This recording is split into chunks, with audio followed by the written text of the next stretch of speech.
Immigration करा के जैसे क्रॉस किया, वो गेट खुलता है, मैं उस पार गया, वहीं से पीटना शुरू किया।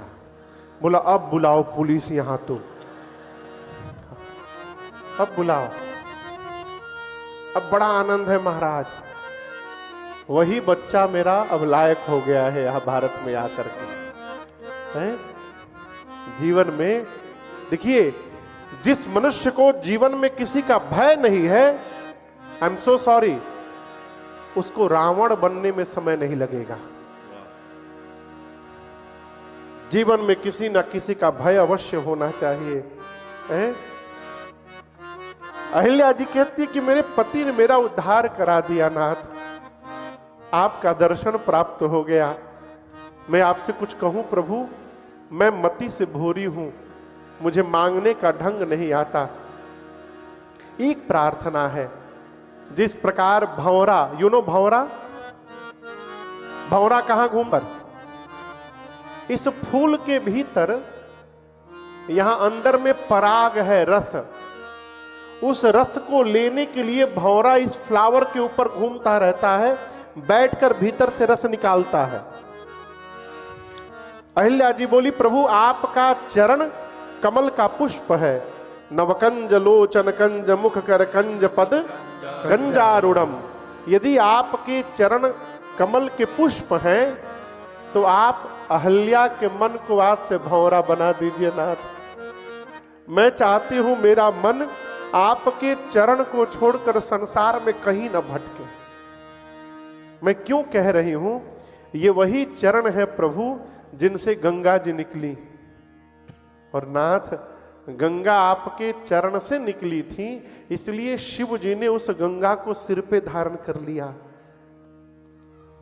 प्रभु मुझे आपके चरणों के पास अपने मन को रखना है, इसके अलावा मुझे आपसे कुछ नहीं चाहिए। राम जी ने जो अहिल्या जी ने वरदान मांगा, भगवान ने दिया, और बारंबार उनके चरणों में प्रणाम करके मां अहिल्या अपने पति के साथ उनके लोक चली गई। यहां पूज्यपाद गोस्वामी तुलसीदास जी अपना एक निर्णय सुनाते हैं। अस प्रभु दीन बंधु हरि, अस मने ऐसा, कैसा, दीन बंधु हरि। गोस्वामी जी कहते हैं कैसा भगवान, दीन बंधु हरि। विशेषता क्या है, कारण रहित दया। केवल भगवान ऐसे हैं जो बिना किसी रीजन की कृपा करते हैं, कारण रहित दयाल। गोस्वामी जी अपने को कहते हैं सठ तुलसी मूर्ख तुलसी, ऐसे भगवान को छोड़कर तू जगत के जंजाल में फंसा हुआ है, भगवान का भजन कर। क्या कर, भजन कर। कब करे महाराज, आप किसी से पूछेगा ना कब भजन करें, अब भजन करने का उम्र है आफ्टर 60। कब करना, आफ्टर 60। अच्छा एक बुरा न मानिएगा बाबूजी, बोलूं, सो सॉरी, पहले मैं माफी मांग लिया। कथा सुन के क्या कर लेंगे अब,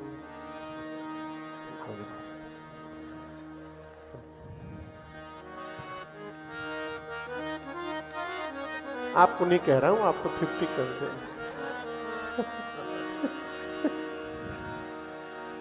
क्या कर लेंगे आप बताओ, उनका तो चलने का समय आ गया है।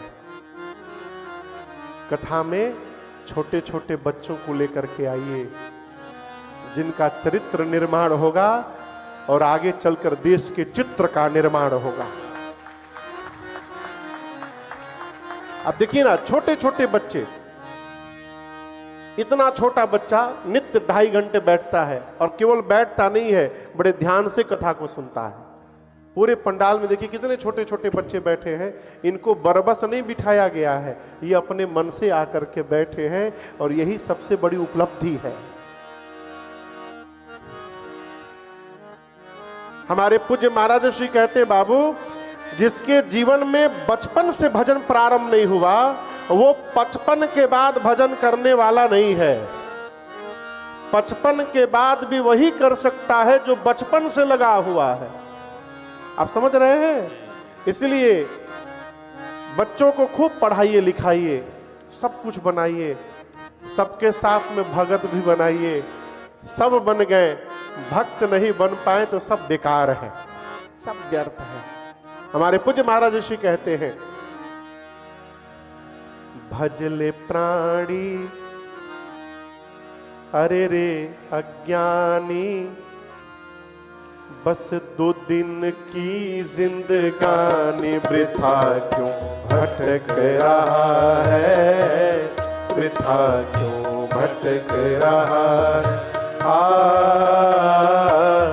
भजले प्राणी रे अज्ञानी, 2 दिन की जिंदगानी, वृथा क्यों भटक रहा है, वृथा क्यों भटक रहा है। मिला है तुझे खो क्यों रहा है, इस खेल में नर्तन मिला है, सभी लोग गाइए, खो क्यों रहा है इस खेल में। कंचन सिखाया तेरी उलझी है विषयों के मेल में, कंचन सिखाया उलझी है विषयों के मेल में। स्तुत और दारा वैभव सारा, कुछ भी नहीं तुम्हारा, कहाँ से भटक रहा है, कहाँ से भटक रहा है। भजले प्राणी रे अज्ञानी, 2 दिन की जिंदगानी, वृथा क्यों भटक रहा है, वृथा क्यों भटक रहा है। लटोका पहुंच जाइएगा। साधक कहता है बी केयरफुल, भूला फिरे क्यों बंदे, धनियों मन के उमंग, तेरे संग में माता पिता और बंधु, कोई चले ना तेरे संग में। मैं और मेरा, तू और तेरा, है माया का फेरा, कहाँ अटक रहा है, कहाँ किसी में भटक रहा है। तू अटक रहा, व्यर्थ सिर पटक रहा है। सावधान। स्वामी जी कहते हैं, तुलसीदास सठ तेहि भजू, छाड़ी कपट जंजाल। राम जी ने अहल्या जी को गति दी, आगे बढ़े और गंगा जी में स्नान करने के बाद अब भगवान मिथिला में प्रवेश करते हैं। कहां? आइए एक बार भाव श्रद्धा के साथ बोलिए, मिथिला धाम की जय। राम लक्ष्मण विश्वामित्र जी रुक गए। श्री जनक जी महाराज को पता चला है तो दौड़ कर आए हैं, आकर चरणों में दंडवत किए हैं विश्वामित्र जी के। विश्वामित्र जी ने उनको आशीर्वाद दिया है। देखिए,